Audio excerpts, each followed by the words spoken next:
Welcome back to The Art of Adventure. This is episode 168 with host of the Influencer Dinners, Jon Levy. The Art of Adventure is the podcast that helps you travel the world, run your business, and embark on an epic quest.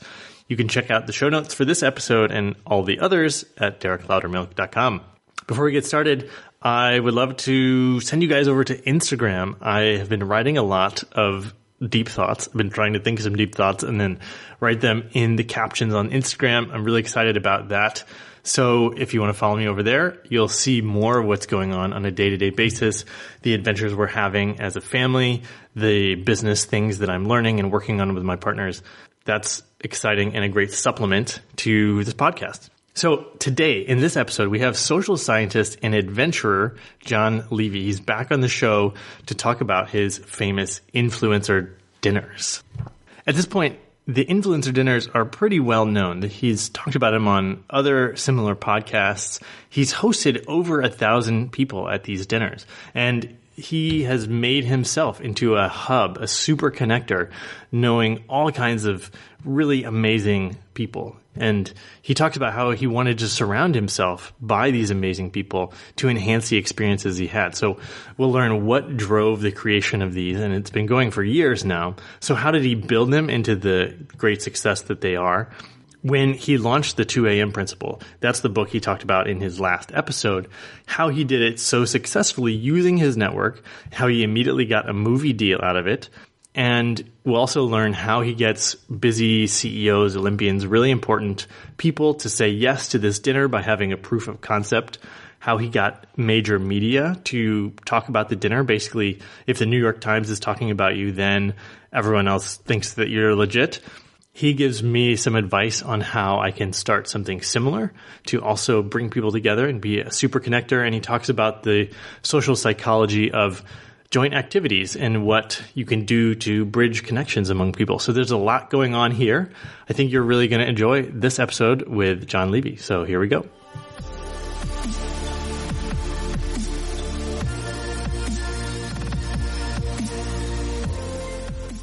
Welcome back to The Art of Adventure. And we've got a repeat guest on the show, Jon Levy. Welcome to the show. Derek, thanks so much for having me. It was so much fun last time. I was totally flattered when I got the invite. Yeah, and I feel like maybe you and I are similar in the sense that we don't mind when someone describes us as the most interesting man in the world. I find that incredibly flattering, and I wish I could live up to that title. And yet, even, I think it was GQ wrote it about me in an article recently, and I was like, I feel like I finally arrived. I can die happy. Wow, that's GQ says they're the tastemakers. So, right? Yeah. And last time you were on the show, you were talking about your book, which had yet to come out, the 2 a.m. principle, but now it's out. And I just wanted to hear from you how that launch went and how it's been received. So it's been incredibly positive. What's kind of wild are three things. One is the number of random messages that you get from fans of the book range drastically from, it's mostly guys being like, hey, we should hang out. And then one person sent me, they got my tattoo embedded like on their wrist in the same place I have my tattoo of the 2 a.m. principle. And I was like, wow, that's a real commitment. You must have really loved the book. Thank you. It was incredibly flattering and totally wild. And then the interesting thing is when you write a book that's really original content, apparently every production company in the world jumps at you trying to make a TV show about it. And so I was approached by something like 30 different companies that all wanted to make a show, either about me traveling the world or about the content and the science of the book. And so that's probably been the most interesting thing, is going from somebody who does research and science and works in the sciences to being now involved in entertainment and working with a production company and signing contracts and looking at making pilots. So you're going to do that? You're going to make a TV show? Assuming that the concept is purchased by the television studios, then yes. Right? The process is a company comes to you, or you go to a company that produces it. They make a sizzle or a pitch for it, and then they show it across all the networks. And if somebody picks it up, great. If not, then it doesn't, and then kind of you could try another thing, but if you get pitched too many times, you become uninteresting. So you Wow. Okay. you want to make sure that it's relevant. So yeah, that sounds almost like the "if you build it, they will come." Like you wrote the book and then people just came. Is it really that simple? Absolutely not. First of all, that's a misquote of the movie. The movie says, "If you build it, he will come," talking about the guy's father. And I probably spent just as much time marketing the book as I did writing it.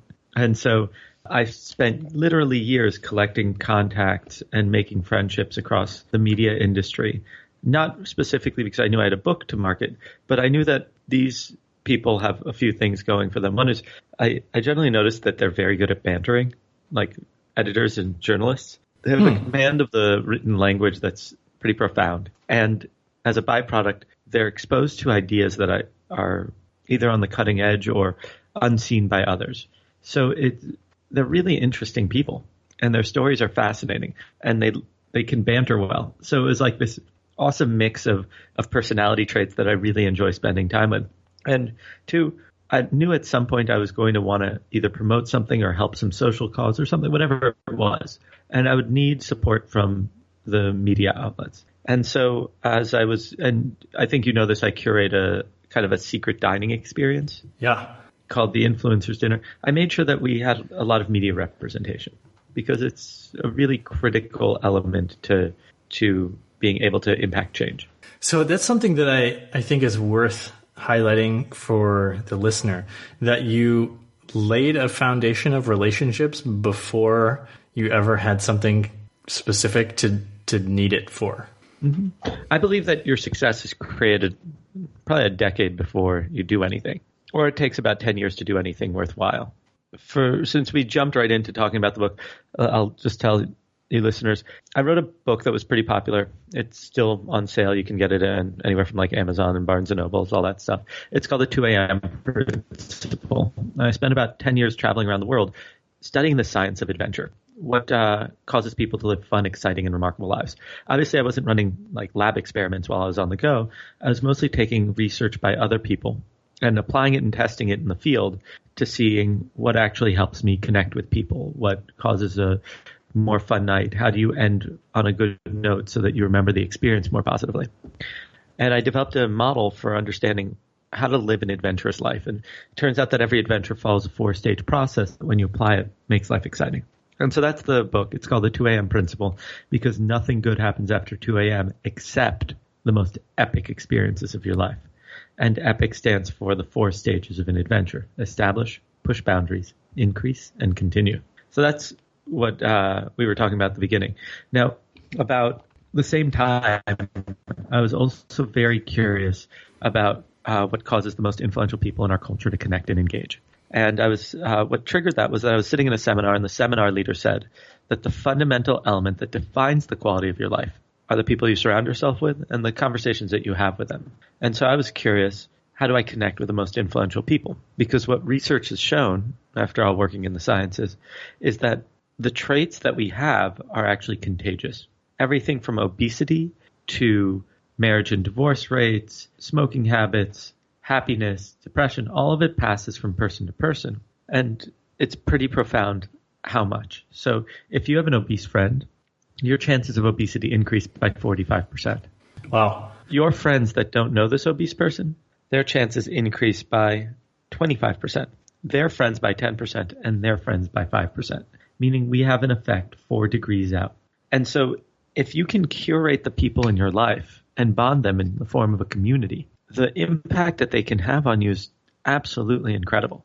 And so I became curious, how do you bring together the most exceptional people in our culture and have them bond with each other in the hopes that it will not only impact the quality of our lives, but our communities, and then hopefully in time have a greater impact on culture and the world as a whole. I love it. And so I'm guessing the dinners was that your first answer? I thought of a lot of different things, and then I had to go back and do research. So I initially tried like a group phone call. That didn't work. Like people just don't have the time. So what I realized was that I needed to create something that really stood out, that would make it worth it to make time in their schedule. And I created a secret dining experience where 12 people are invited at a time. They're not allowed to talk about what they do or give their last name. They cook dinner together. And when they sit down to eat, everybody gets to guess what everybody else does. And they find out it's Malcolm Gladwell, the president of MTV, the editor-in-chief of Elle. It's just like a group of superstars. And I've hosted about 1,000 people across just about 120 dinners now. Wow. Yeah, it's been kind of wild. We've done dinners in 9 cities in 3 countries, and it's been nothing short of a privilege. And it's kind of funny because the big joke is that the only way I've ever gotten a seat at the table is because I hosted. Right? I'm just not qualified otherwise. This is another important point, though, is simply by hosting an event, it makes you one of the most important people at an event. Like everyone wants to meet you. Assuming you design, so this is where I believe in cultural engineering. You design an event based on human behavior, so that way it actually appeals to people. It's not just, here's it's a party at somebody's house. Well, who's going to be there? What's the activity? What's the intention and design? Are you trying to bond people? Are you trying to get them to fall in love with a brand? There's all these different characteristics, and we know a ton about human behavior, but we rarely apply it for any real benefit. And so this crafting the format of the dinner, getting people to cook together and not talking about what they do is an intentional designed process. Yes, it's intended to make people equalize, right? So if you're the CEO of a global Fortune 500 company, it's very easy to unintentionally walk in with some ego. But if you don't know who the next person over to you is, you don't want to embarrass yourself by... I'll give you a story from the dinner. The guests are cooking. 2 of them are paired off. And it's this, lovely woman. She's about 5'10", this handsome black man who's about probably 6'1". He's a little bit older than her. And they're chatting. And she's talking, they have nothing to talk about that's career-oriented. So she's telling him about her Division III basketball career. Being like, yeah, I was really good. She was kind of, really getting into the conversation. Their partner switched because you rotate people so they get to meet as many people as possible. And when they sat down to eat, they sat down next to each other. And everybody got to guess who this gentleman was. One person guesses like, I think you're in the music industry. I think you're a corporate CEO. And the guesses go around. And he goes, my name is Isaiah Thomas, and I was an NBA player for quite a while. And the woman literally hides behind her napkin, and she goes, Isaiah freaking Thomas.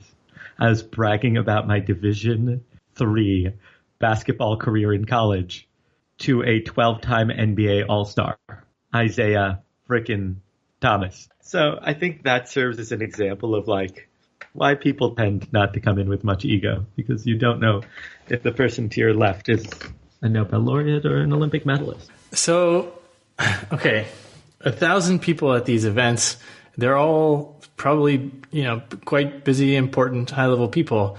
How do you go about getting them to the event? Invites. You have to have a very well-crafted email. You have to understand the way that highly influential people operate. It's not the way that the rest of society does. Their lives probably aren't even managed by them. Their assistant probably manages their life. They'll unlikely even know what's on their schedule tomorrow because the cognitive load of what they have to deal with today is too big. So if you're going to communicate with them, you have to keep it short, simple, and make it very clear what the ask is and what they will get out of it.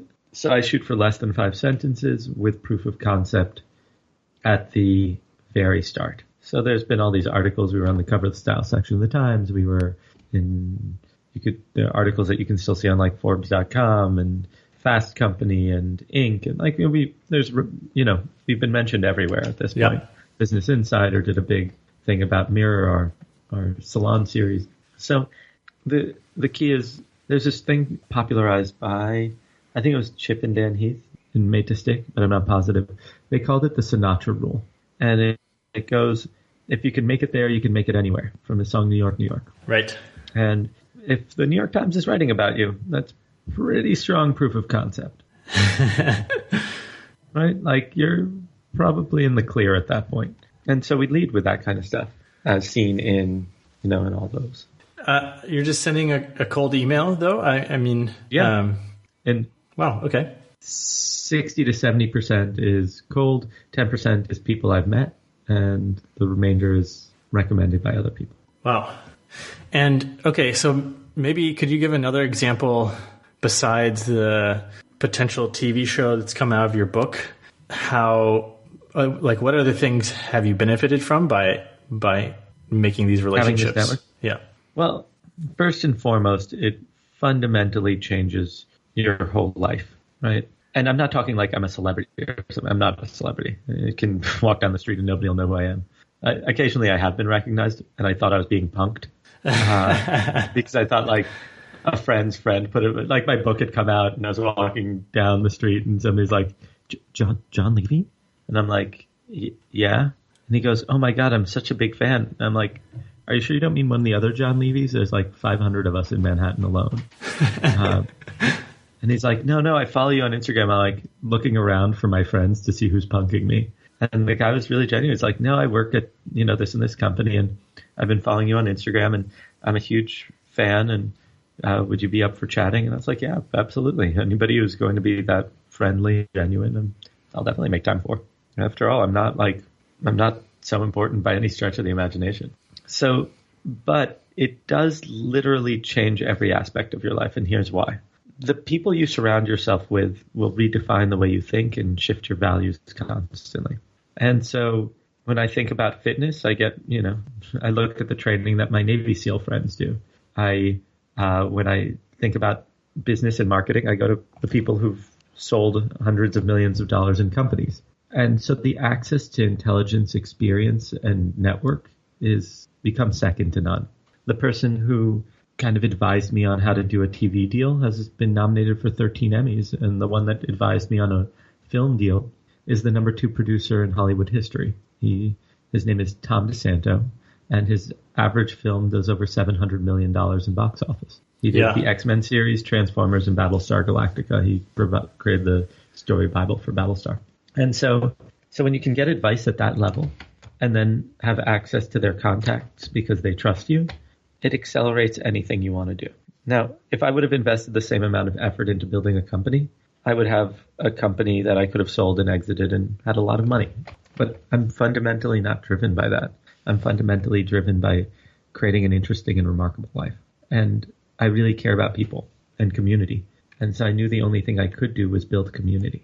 Or I discovered that that's the thing I'm most passionate about. It's not the only thing I could do. But it became really clear after a few events that I really love people a lot. And my best investment of effort is in understanding how to invest into more people. Excellent. Perfect. Then it all lines up. Mm-hmm. I'm just curious if you have a job or how you make money. I'm a behavioral scientist, so I do research. I work out of Moran Cerf's lab at Kellogg. He also works across MIT and NYU. He's a brilliant neuroscientist. And he approached me to do research with him, and I gladly said yes because I'm very passionate about the sciences. I consult for companies and help them develop their communities and the way that they engage with influencers. And since ego aside, I'm probably the foremost expert on the topic, or one of, simply because nobody else studies it really, and nobody else has dedicated themselves to proving out the ideas like I have.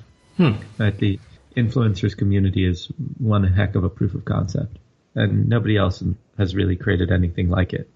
There are wonderful communities out there, they're different categories, right? Like I hear what Summit has created is absolutely incredible, but the attendees it's a much larger group and it's not industry leaders necessarily. Like what TED has accomplished is absolutely amazing, but they're not a community. There's a lot of friendships there, but you rarely hear of people going like, "Oh, I'm a TEDster." Right? People who go to TED do call themselves TEDsters, but it's not. It's mostly about the content of the event and less about the community, which is totally fine because what they've accomplished is just amazing. I have so much respect for Chris. So to have an active community of that many people, I'm really proud of it, and I think a lot of it is more so because I just care about people so much. Than about it's perfect for you. On the adventure side of things, Is there anything, I mean, now you have access to all these people and influence, and is there anything that intimidates you, or you feel like you wouldn't know how to go about it? Less. So I suffer from two issues. One is, since I've already said yes to so much, I don't even know what to do next, is on one side.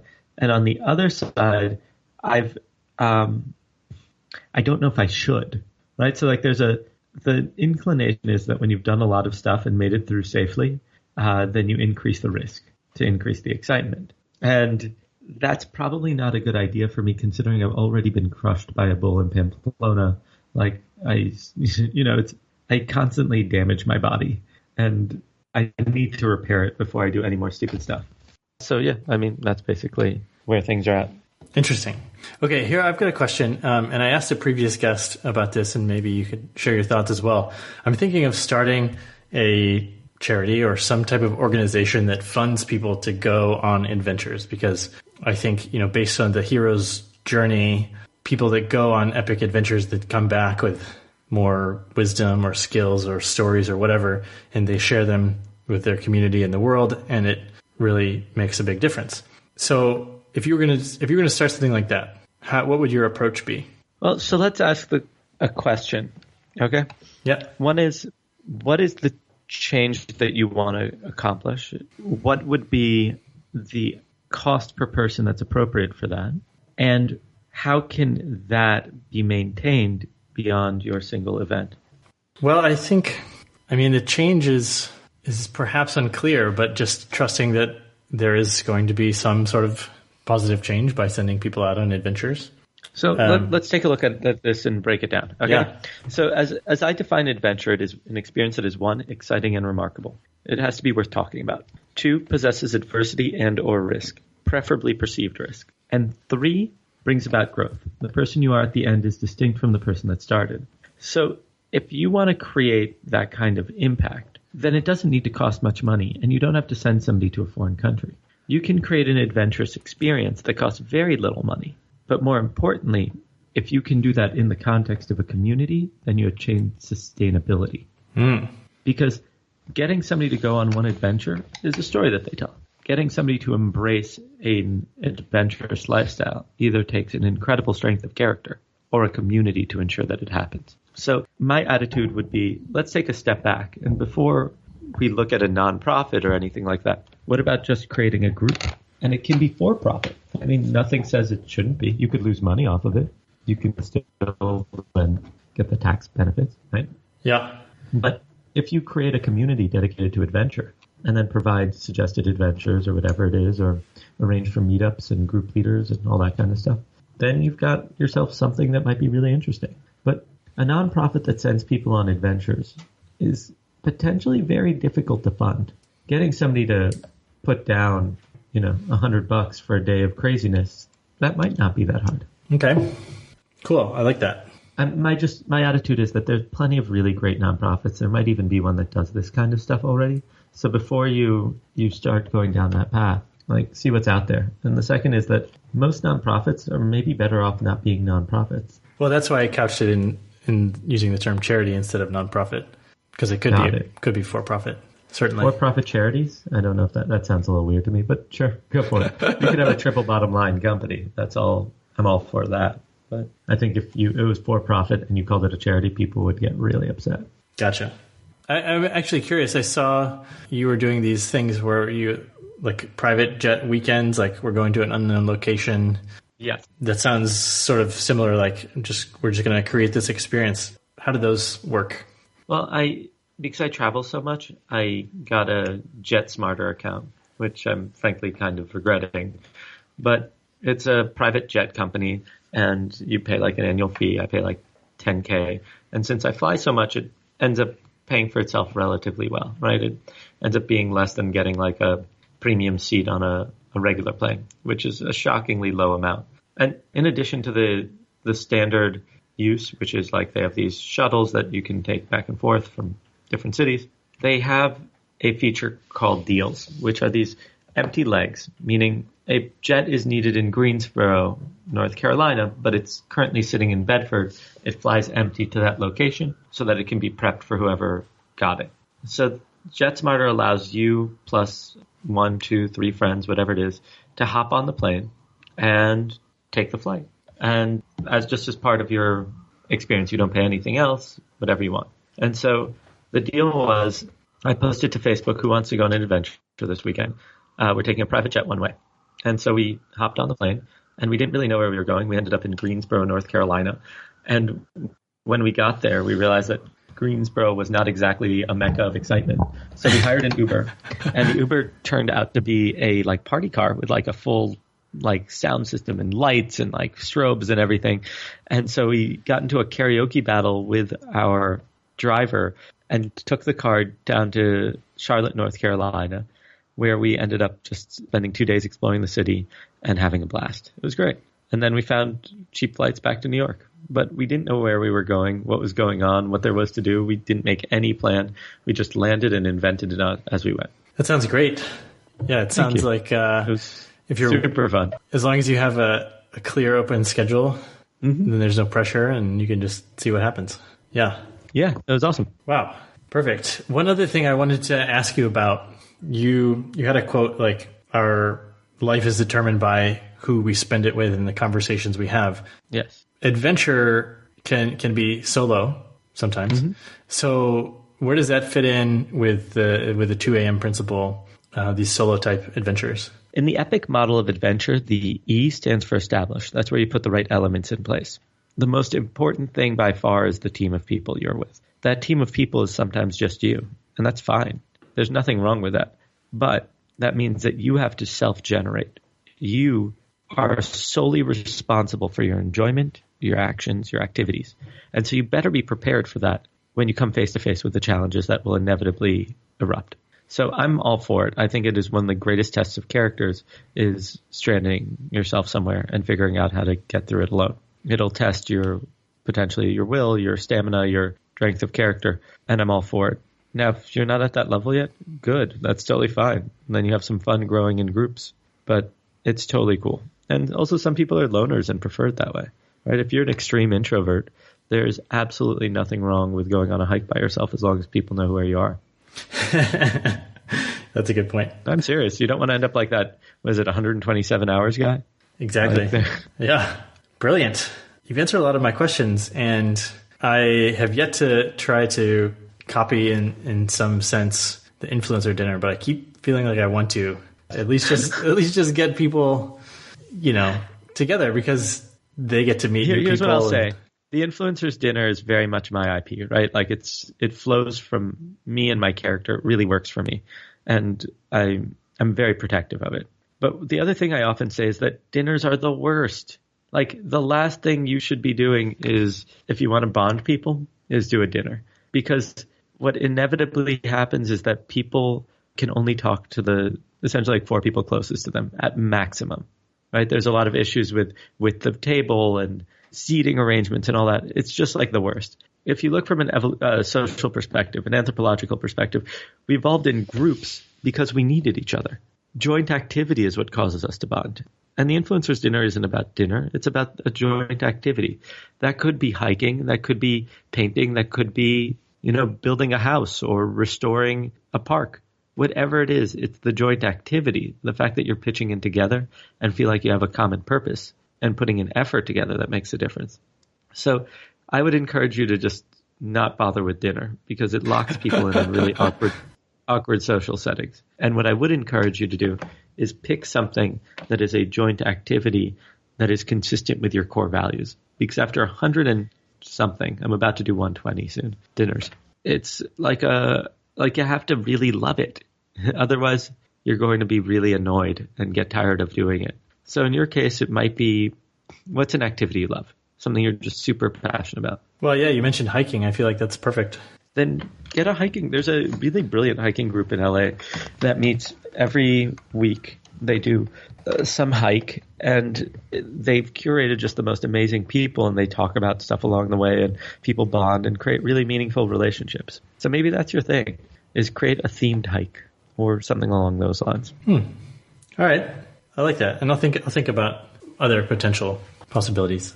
Yeah. It took me a year to figure out the influencer's dinner. So don't feel bad if you're on week 3 being man, I want to do something. It takes forever to come up with something good. Yeah. Cool.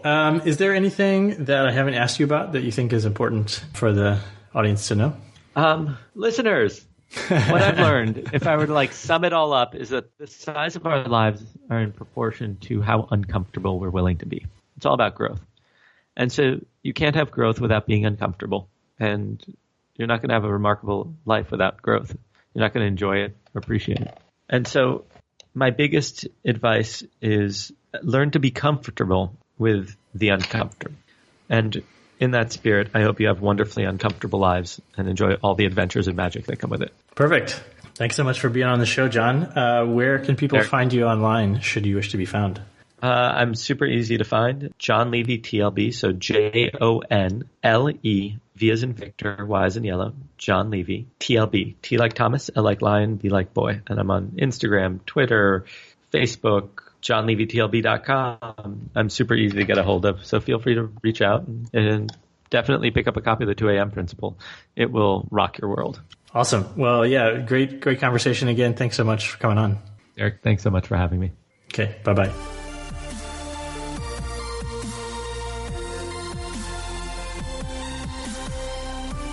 All right, another great episode with Jon Levy. Hopefully that gives you some practical insight in how you can start being a super connector, how you can bring people together, be the hub of your network, and create value for people. So I would love to hear your thoughts on the episode. It's always great to get feedback. So if you want to leave feedback or comment as an iTunes review, that's a double bonus because it helps keep the show up in the rankings. Alternatively, you can send me an email and let me know your thoughts, what's useful, what's working for you from the Art of Adventure podcast as a whole. What would you like to see more of? What would you like to see less of? I always want to keep making the show better for you guys. What we talked about on today's episode, strategic relationships are one piece of creating something big in the world. And that's why I create the Art of Adventure podcast. I continue to do so. Partly it's for me to learn these things, and partly it's to help you also learn and create big things and get the tools you need to make what you want happen in the world. So whatever that means to you, especially if it's a business or an organization or a project that you want to get off the ground, that's something that I would love to support you with. If you want a free 30-minute strategy session with me, I'm offering that for the listeners of my show. So if you want to hop on the phone, all you need to do is go to my coaching page on my website, derekloudermilk.com, or send me an email and tell me what you're interested in, and I'll reply and we can set something up. Simple as that, and happy to serve you guys. I love other people doing awesome things, and you guys can all come join me, visit me around the world so we can hang out and have fun. That's all for today's episode. Thank you for joining. Now you know what time it is. It's your turn to go out there and be adventurous.